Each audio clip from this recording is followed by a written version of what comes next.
I don't want hard-hitting questions. We'll call this meeting of the Senate Minerals Committee together.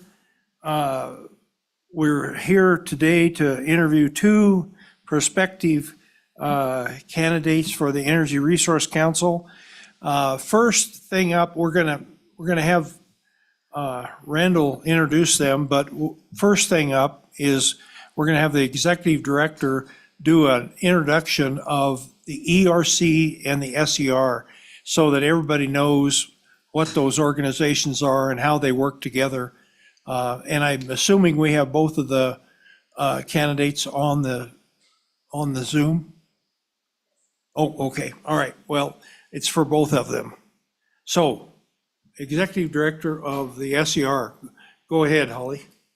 And that brought them out. Oh, yeah, they knew Holly was talking, so they came.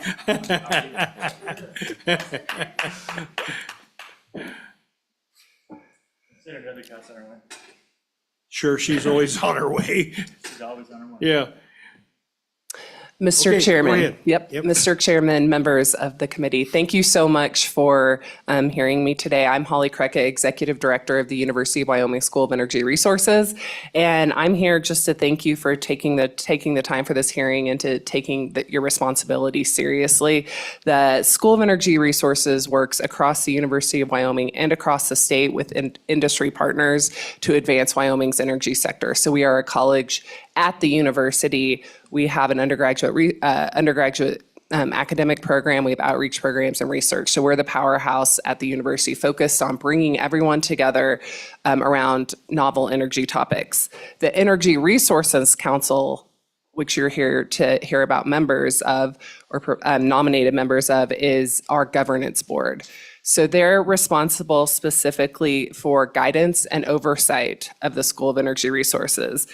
Specifically, the Energy Resources Council, from its founding statute is required to weigh in on prioritizing issues for research and outreach, and they also have financial oversight over the School of Energy Resources. So they approve our budget every year.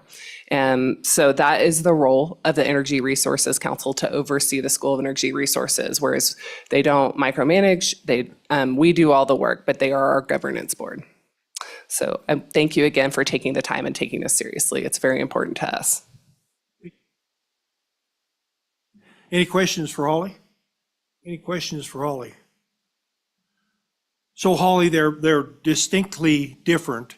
ERC is a governing board, and SER is the operations part of it that does everything that the School of Energy Resources is charged with. Is that correct? Mr. Chairman, that's correct. And an easy way of thinking about it is the employees of the School of Energy Resources are employees, full-time employees of the University of Wyoming, whereas the Energy Resources Council meets 4 times a year, unless more meetings are necessary, but generally it's 4 times a year, and provides governance, but they are not employees of the university. And Holly, those are all governor appointments? Mr. Chairman, there are 7 gubernatorial appointments. There are 2 legislators selected by Management Council, so one on the House side and one on the Senate side, and thank you for your having served in that role for many, many years. There's also 2 ex officios held by position, and that would be president of the university and then the dean of the Hobbs School. And then we have ex officios, liaisons, one to the Board of Trustees and then one to the governor's office. So 11 members in statute plus those 2 liaisons.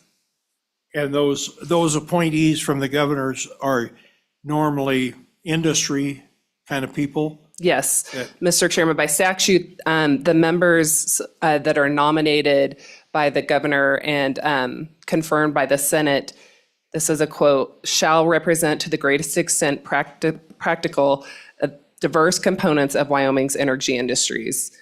And so that helps us keep focus on what the entire state's energy system and energy sector needs. Any other questions? I'm the only one? Thank you, Holly. Thank you for coming over and doing that. Thank you. And now, Mr. Luthi, if you would, please introduce our first guest. I believe his name is Bill Miller. Mr. Chairman, thank you very much. My name is Randall Luthi. I'm Policy Director for Governor Gordon. And I also serve as that liaison that was mentioned on the Energy Resources Council. So I can tell you I've spent the last 3.5, 4 years. I've seldom missed a meeting because they are so good. And because you get an idea of the great sense of ability that the School of Energy Resources has, as well as its breadth of research into various areas throughout the state of Wyoming. And it is my pleasure to introduce you to Bill Miller. I'm guessing that some of you may know him. He's a fourth generation Wyomingite. He has been president, I believe is the actual term I was looking for, of Anschutz Exploration and Corporation until 2013. And then he became more specialized in working some specific areas. But Anschutz is known for its energy development in both the Powder River Basin, as well as its interest in a wind project, which is just south and a little east and south of Rawlins, known as Sierra Madre and Chokecherry. So with that managerial experience, I believe that Bill is going to bring a great sense of I use the term responsibility because he takes his job pretty responsibly and he takes it very seriously. And I suspect that we're going to find the same talents used for the Energy Resources Council. So with that, Mr. Chairman, I would suggest that you give him lots of hard questions because he'll be able to answer them. Thank you, Mr. Luthi. And Mr. Miller, are you on? Yes, Mr. Chairman, I am on. You were Thank really on. Wow. Okay. Go ahead. You have a little time to introduce yourself, and then we'll give you the really hard questions, and then you can wrap it up. Well, that sounds like a good plan, Mr. Chairman. Thank you very much. Thanks for having me for this hearing today. Kind of give a thumbnail sketch. I've been with the Anschutz Corporation for 45 years, and I was president of the Oil and Gas and Exploration Company up until 2013 when I attempted to retire, and that didn't work out very well. So I still have oversight for the Oil and Gas Company, the Renewable Energy Company, the farm and ranching enterprise that we have across Colorado and Wyoming. And I believe it was Holly or possibly you said something about the diverse components of industry. We are truly an all of the above enterprise, and we're truly focused on Wyoming. In 2013, we made a decision to pivot directly to Wyoming because it is a business-friendly state. We like the opportunity in Wyoming. And so we focused on the Powder River Basin and on renewable energy and those types of enterprises. We have a variety of energy programs in our portfolio. We're the largest operator in the Powder River Basin, for example, for oil and gas operations, largest leaseholder in the state of Wyoming for oil and gas operations. With our Renewable Energy Center in Carbon County, we're involved in literally all of the above, from carbon capture and storage to gas-fired electrical generation to, of course, the wind project and the transmission line. We have been involved for a number of years with the University of Wyoming on carbon capture and storage. They've been commissioned to do a research study for us, excuse me, as well as we help stand up the hydrogen initiative at the university, excuse me. So that's kind of a thumbnail sketch of what the company is all about. I still serve the company at the holding company level with all these enterprises in my portfolio, and have always had an interest in the School of Energy Resources. And of course, I've worked closely with Holly and some of the other folks there, and we're very proud of it, and it's been very productive for us. So that's kind of the thumbnail sketch of who I am and where I'm at. Thank you. Questions for Mr. Miller? Questions? Yes, Senator Rothfuss. Thank you, Mr. Miller, for being here virtually with us. I do have a question. So obviously, one of the missions of our School of Energy Resources is to be very forward-looking about energy technology and try to help the state of Wyoming develop into new areas and novel research areas. I was curious if there were any that you're particularly enthusiastic about or have been involved with, kind of emerging technologies that you'd be looking at and bring that expertise to the ERC? Well, specifically, the emerging technologies that we're involved with has been a lot of work that we're doing currently with School of Energy Resources on carbon capture and storage. A little bit, probably to a lesser extent, on hydrogen, simply because we think the future of gas-fired electrical generation is going to involve hydrogen as a very specific component of it. So on the renewable energy side, or the clean power side, as we call it, we're staying very close to the emerging technology and how we deploy that and utilize technologies to do certain things. On the oil and gas side, of course, we have our own little small but relatively effective research group within the company, and we do a lot of technology work on drilling practices, operating practices, hydraulic fracturing practices, and the geophysical work that we do. So we're pretty much in the forefront on all the technological work that's being done, specifically in the oil and gas industry, but also in the renewable energy. Other questions? Senator Cooper.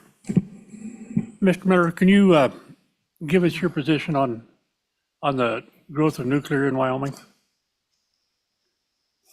I am very enthusiastic about it, and I would say cautiously optimistic. It needs to be done. It should be done. Wyoming has great opportunity, I think, for the growth of small modular nuclear generation. Obviously by the project that Gates is backing over the western part of the state.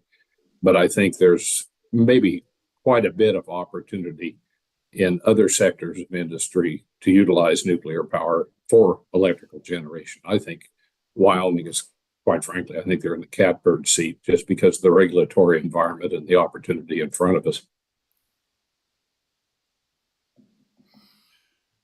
All right, follow up? Yeah, I'm just trying to figure out what I want to say. Go Okay. ahead. Mr. Miller, you mentioned hydrogen. I am familiar with a project we have going with, that the School of Energy Resource has going with another company down there. Are you thinking you're going to get into hydrogen or work into that, or what are you thinking on hydrogen? We have, and I need to be a little bit careful here. I have some confidentiality and non-disclosure agreements, but the short answer is yes. We're looking very closely at hydrogen, and I'm not sure what the timeline is going to be on this. There are a lot of headwinds, depending on the federal tax credits and a variety of other things. I think that hydrogen is going to be a key component and a key part of our future for electrical generation. We've worked very closely with the folks over at Delta, Utah, with Siemens and with LADWP and folks like that on the development of their hydrogen project and their storage project. In fact, I went over and visited the first installation of electrolyzers, and technology has a way to go. I think we all recognize that, and efficiency and economics has a way to go. But we plan on being there in the mix, and part of my research and development team, they spend a fair amount of time on hydrogen. Okay, good. Your project, your wind project, seems like it's moving pretty slowly. And I think you split that into two different units, and you're starting with 500 units. How is that coming? It's coming along quite well. We've been actually under construction on that thing just for infrastructure since 2016, 2017, I believe. We would have been further along and probably more advanced in that process had not the electricity markets and the supply chain and all those things been completely turned upside down over the last 24 to 36 months. Started right in the middle of COVID, and then with the advent of artificial intelligence and the hyperscalers and what we're hearing in that side of the business market, it's caused us to proceed a little cautiously on some of these things. We think the opportunity is greater every day that passes, quite frankly, whether it's just for the wind farm, but specifically for co-location of things like data centers or off-takers in the data center market. So we have moved fairly cautiously in the last couple of years on that, simply because we're not sure where this market is going. And the supply chain really got upended over the last 24 to 36 months.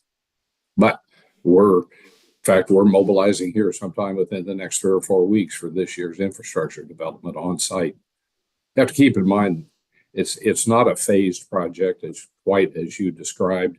There are 2 separate footprints of the project within the ranch that the company owns.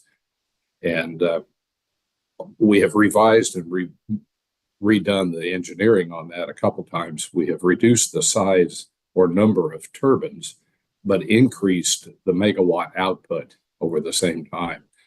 But building the infrastructure has been quite a challenge for us. We've had to build a little over 400 miles of road, and then of course 600 pads for turbines. And we've had the construction companies on site, our EPC contractor on site, since 2017.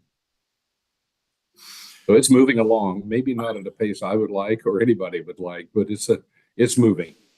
Mr. Miller, I kind of thought that once you got those transmission lines done to Nevada, that you'd be fast to fill them and sell that electricity over there to California, but seems like something is holding it up. We're not holding you up, I'm assuming. No, sir. The state of Wyoming is not holding us at all. We have started construction on the transmission line, and that's of course going to be at least a 3-year project. Last year in Carbon County, we built the terminal site and the substation site for the initial terminal at the top of the Transwest Express line. This summer, terminal sites will be built in Utah at Delta, where we convert from DC to AC systems, and then at Crystal, Nevada, the same thing. So there's 3 huge terminals that have to be built. And we started and did the first one last year, and we'll do number 2 and number 2 this year, possibly number 3. And we started construction on the transmission line itself to the extent that we're preparing tower sites and pads. Okay, thank you. Senator Nethercott has a question for you. Thank you, Mr. Chairman. Thank you, Mr. Miller. Certainly sounds like you are meeting the requirements of membership here for the council of reflecting Wyoming's energy sector. So thanks for all you're doing in Wyoming in that regard. So kind of a more high level questions for you as we run out of time here shortly. But one is your relationship with the university and what you identify why you want to serve on the council in light of how busy and how many projects you have in your private life. So 2 questions there. One, your relationship and understanding of the University of Wyoming, and secondly, your availability for time to serve on the council. Thank you. Well, my relationship with the University of Wyoming is I've been a fan of the School of Energy Resources for a long time. I've worked with Dr. Kretka for a while and other folks within the school, and am very impressed.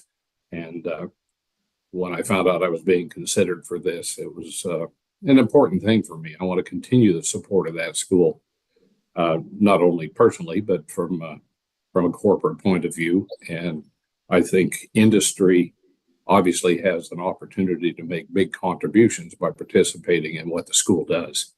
So I don't have a complicated reason or a complicated issue or anything else. I just, well, like I said, I'm a 4th generation Wyoming native. Wyoming stuff is important. Other questions? Other questions for Mr. Miller? Other questions? No, Jones? Mr. Miller, Oh, Mr. okay. Miller, I understand. Are you alumni of the university? No, I am not. Well, that's all right, I guess. Go ahead, Senator Jones. Mr. Chairman, Mr. Miller, I was just wondering, with the change in administration in January, I know most of us are hoping to ramp up a little on oil, gas, and hopefully coal as well. What are your thoughts on that? I have every intention of us ramping up our oil and gas operations throughout Wyoming. As you all know, and as everybody in Wyoming is familiar with, the regulatory environment has been difficult for us over recent years. I think we're going to see a lot of relief in that area with the new administration. I don't know how fast it's going to come, but I'm very confident that it is coming.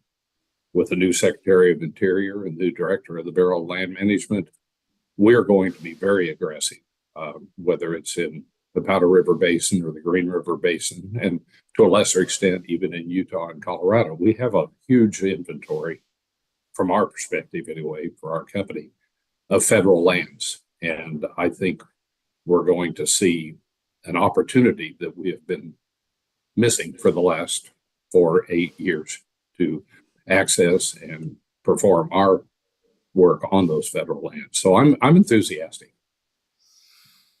We're about out of time. Mr. Miller, with any closing remarks you'd like to leave with us? No, Mr. Chairman and members, I appreciate the time that you've spent with me here today and given me the opportunity. I look forward to working with Holly and the rest of the folks at School of Energy Resources should you decide to approve this. And thank you very much. Thank you. Thank you for your time. Thank you for calling us. Are we ready for the next guy, Sue? We'll have Randall introduce him.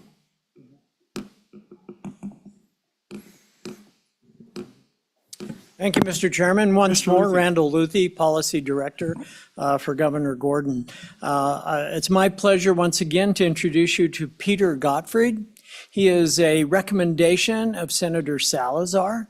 And I would say as you question him and ask questions, you will realize that he comes from a slightly different position or actual viewpoint than many of the members on the ERC. He has been involved in the permitting side, particularly the environmental screening, environmental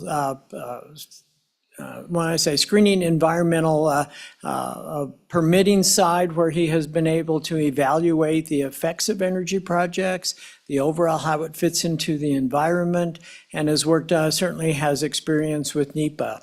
I believe he can be a great source for ERC because it is a slightly different perspective than we often see.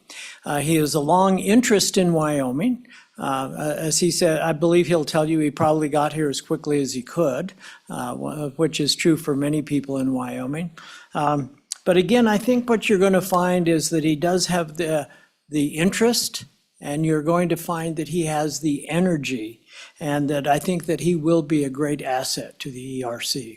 So with that, Mr. Chairman, members of the committee, Mr. Peter Gottfried. Thank you. Thank you, Randall. Peter, are you ready? Yes, sir, Mr. Chairman, I am. Can you hear me? Yes. Did you hear the introduction that Holly Kretka gave about the ERC and the SER? Yes, I did. Okay. All right. All right. Go ahead. Yes, I'm Peter Gottfried. I'm over in Du Bois, Wyoming. My family first started coming to Du Bois in 1937 when my great uncle went to the CM Ranch. I was taken to the CM Ranch in 1971 by my mom, and I met my future wife there at the CM Ranch, and I've built a home, a cabin on the Wind River, and I've restored an old barn on the site that was used by Disney. It was Disney's calving barn in the 60s. So I have a little bit of a historical interest in the area. I am an environmental scientist by training. I have a master's degree in environmental science from the University of Central Florida, here in Florida. I grew up in Florida. I also have a master's of business administration from the University of Mississippi. My first work experience was with the Tennessee Valley Authority, that little electric utility over in the east. And I was involved with environmental effects of coal surface mining in the Cumberland Plateau in East Tennessee and in North Alabama, and trying to figure out ways to control acid mine drainage. After a few years of that, I was promoted to Assistant District Administrator for Mississippi District, 33 counties in Mississippi, where we oversaw the decommissioning of the Yellow Creek nuclear plant that became a site for an experimental nuclear facility that's going in, or proposed to go in on that site that's going to use liquid sodium as a coolant. I believe some of the ideas here in Wyoming are the same type of ideas.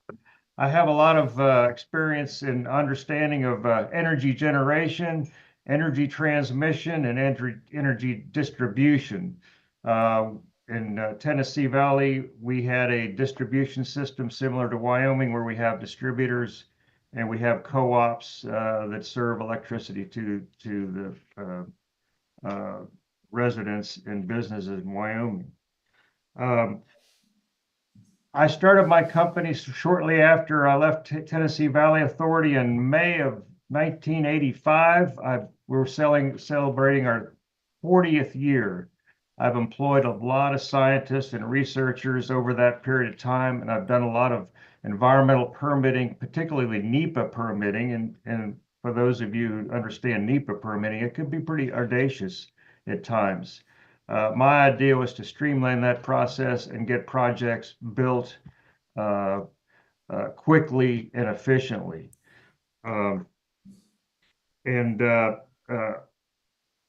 The things that really impressed me about this particular appointment, if so successful, is working with the University of Wyoming in a number of ways and working with our industry partners to get the agenda that's clearly on the table from the federal level to drill, baby, drill, mine, baby, mine, and really turn Wyoming into a really source of energy and minerals for the United States in an efficient and just a great way. And I'm looking forward to doing that. At the Jackson Hole Technology Conference, I made a comment that in order to build all these data centers and nuclear power plants and transmission lines, we need people who can build and design these facilities. And so I think working with the University of Wyoming, I think that's going to be a big challenge for us to have Wyomingites and Wyoming students get involved directly with our energy sector and hopefully not leave the state for other greener pastures. So I'm looking forward to helping the university and helping the state build on our energy infrastructure and make this a really win-win for our residents and our businesses and our state. I noticed that the price of crude oil is $69 a barrel today, and I think the goal is to bring it down around $50 a barrel. Well, what that does is that it squeezes the margin for a lot of our producers. And I think Bill would agree. If you squeeze the margins by bringing the price of oil down, the price of crude oil down, and natural gas and coal, whatever you're mining, you have to look at better ways to extract the material at a lower cost. And I think we can figure out ways to better extract and produce and refine our materials, because we're going to have to look at that. ExxonMobil is not maybe going to be drilling in the state of Wyoming if the price of a barrel of oil goes down to $45, I believe. It's going to be tough. We got to find ways to actually make it worthwhile for folks like Bill to drill. The other thing that the Secretary of Interior said is not only do we have to drill, baby, drill, we have to map, baby, map. And that means working with the U.S. Geological Survey and our geological department in Wyoming to actually map all the areas that we're looking to extract energy and mineral resources. And I think I'm a perfect person to help do that because we got into the mapping business in the early 90s with GIS. In fact, our URL for our website is gis1.com. So I have a lot of mapping experience too. In fact, the last big contract we had was with the USGS to provide technical services to the USGS throughout the country. So I'm looking forward to helping the state of Wyoming grow their revenues, their resources, and helping the University of Wyoming help produce students that can actually get involved with the big energy push that's coming to our state, and I'm looking forward to it. All right. Thank you, Peter. We'll have a few questions now, and then we'll let you do a wrap up. We've got plenty of time to do it. So questions, yes, Senator Cooper. Thank you, Mr. Chairman. Mr. Godfrey, at $45 or $50, we're not going to have to worry about whether or not you're on this council or not, because our university will be closed. Can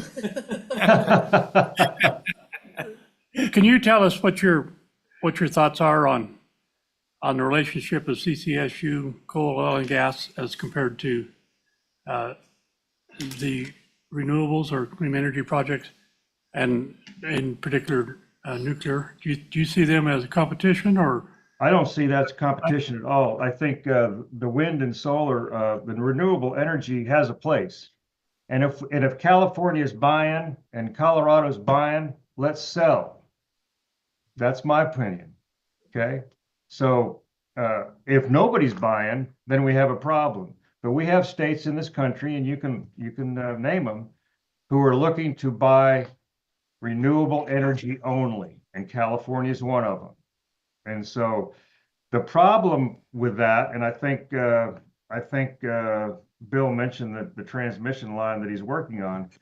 Transmission line building is tough in this country because of archaic legislation that was passed in the 30s that prevented transmission lines to go through certain areas, certain regions, that type of thing. We need to change that legislation so we can build transmission lines to service not only data centers and nuclear power plants and wind farms. We need to figure out a way to get those things built. And the way we're going to have to do that is federal legislation. And that may be a hard lift. I understand that it took actually a congressional act to build a 6-mile transmission line over at the nuclear power plant that's being constructed right now. That's like unacceptable. So I think we have to look at ways to enhance the ability to sell electricity outside the state. And in order to do that, you have to have transmission lines. Follow up?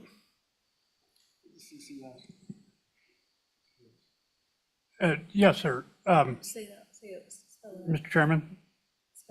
Yes, go ahead. Yeah. You didn't really discuss CCSU here, Mr. Godfrey. Could you tell us your thought process on CCSU and as far as the development of it, and what Could you like to see it go? in CCSU? Yes. Carbon capture. Carbon and capture. sequestration and Carbon use. capture.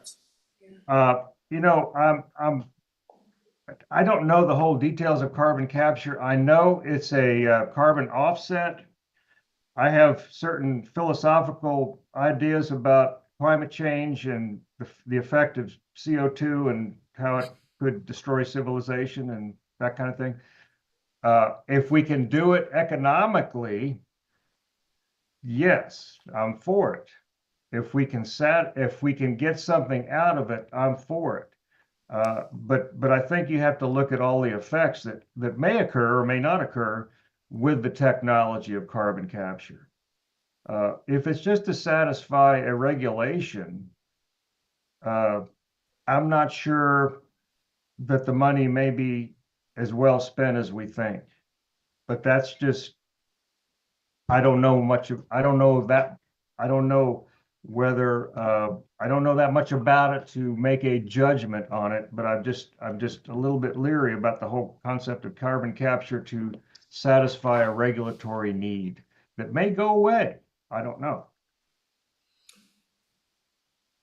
Mr. Godfrey, the thing we're interested in and have been for some time, and we've had the School of Energy Research working on it, is CCUS for emissions.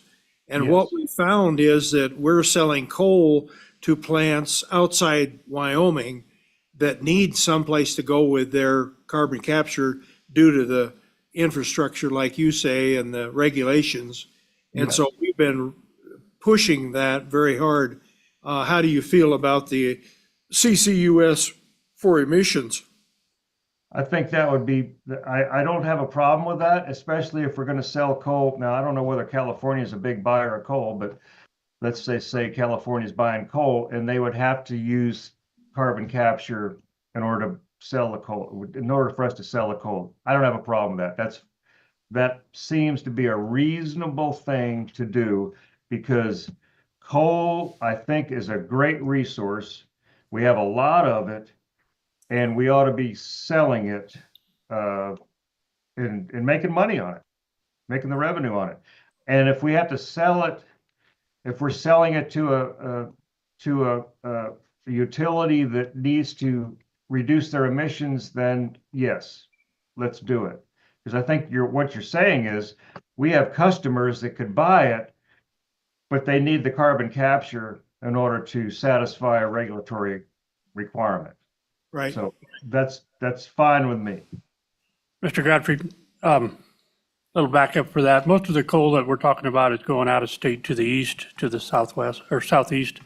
Yes. And it's with the Energy Council, not the Energy Resources Council, but the Energy Council, as we travel around the country and talk to these folks, their priority, their customers are demanding low carbon energy, but they want to stay in the coal business.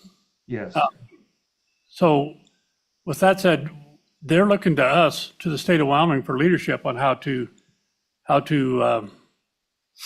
reduce that carbon footprint for our coal as it's shipped downstream.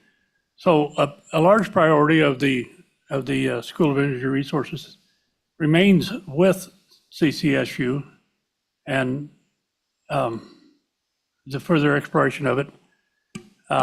With that said, do you think you're the best candidate for this? I think so.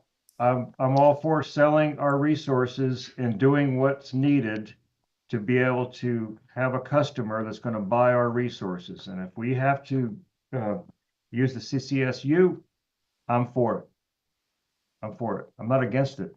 Because if somebody wants to buy our coal, then we need to figure out a way to lower the emission. And I don't have a problem with that at all. It's a business decision. All right, other questions? Yeah, one thing, you'll be surprised to know that we do ship a little coal to California. Very little, but we do ship. Well, maybe we can increase it. Maybe we can get rid of all the carbon in the coal. And there's no more carbon in the coal. It's just a hollowed out. Senator Rothfuss, go ahead. That's a blue hydrogen project. Yeah, there you go. Mr. Chairman, Mr. Gottfried, I wanted to ask you the same question I asked Bill. We spend a lot of time through our School of Energy Resources looking at advanced emerging technologies and emerging markets. So not just trying to do what we currently do better, but do new things. And I was curious if there are any technologies or any new markets that you're excited about in the energy space. I think AI is going to have a tremendous effect on the ability to extract resources in an efficient way. The AI is also going to produce a customer for electricity. And I think data centers are going to be a big part of that. And I think Cheyenne area is a pretty good area for data centers. And we have coal right up the street that we could actually, I think there's an executive order, federal executive order that allows for the construction of data centers and power plants adjacent to the data centers. Wouldn't that be a great opportunity for us to rail coal down to one of our plants near Cheyenne? So AI, I think mapping, GIS, I think the technology there to look for resources in a more effective way, I think that's going to be something that we need to look at. And I think we need to keep moving ahead with advancing the quality of the students and the graduates that we have at the University of Wyoming that can get into these companies and actually put their brain power together to make things happen even better for the state of Wyoming. And I'm fully confident the University of Wyoming and the School of Energy Resources can do that. Besides the School of Energy Resources, the other departments too within the university. And I think that's a pretty big opportunity for us. And that's why I'm excited about being involved here. Thank you. Mr. Miller, do you think any chemical engineers could work into that? None, probably Tom Snyder Rothfuss is a chemical engineer. And that's because Senator Rothfuss here interviewing you is a chemical engineer. Now, we did have a project at TVA, and they may be doing that, it's coal gasification, where you turn coal into gas. And that's another technology that you could perhaps do effectively. Although we have a lot of natural gas in Wyoming, so I'm not sure whether that would be justifiable or not. Okay, other questions for Mr. Godfrey? Huh? Be done. You done? Yes. Why? I want more. Okay. Questions? Jones? None for Cooper? No, I'm done. Thank you. All right. We're all wrapped up, Mr. Godfrey. Thank you for your time. Thank you for calling in on us, and we look forward to working with you. Well, thank you, Mr. Chairman and members of the committee. Appreciate it. You bet. Thank you. I think that concludes our business, doesn't it, Sue? Yes, Mr. Chairman. And we have a meeting tomorrow for the Interim topics? interim topics, and that is in 5. EMR 5, yes. Is that right? Will you be there? Noon, yes. You'll both be there? Will you both be there? Why won't you Where are be you there? going to be, Tanner? I could be there if you want, but. We think you should be there. Well, of course. We think you should be there. You're gonna love it. We're a little bit understaffed when we get over there, or Will you be there tomorrow now, Outnumbered. Tanner? yeah. I can be Okay, there great. tomorrow. We'll see you Be then. there, Tanner. There's probably. Be one with the, We tell you that, you know, be one with the committee, Tanner. Be there, be there's square, probably Ken. 5 of us there. I'm All right, well, we'll call this meeting closed and look forward to meeting tomorrow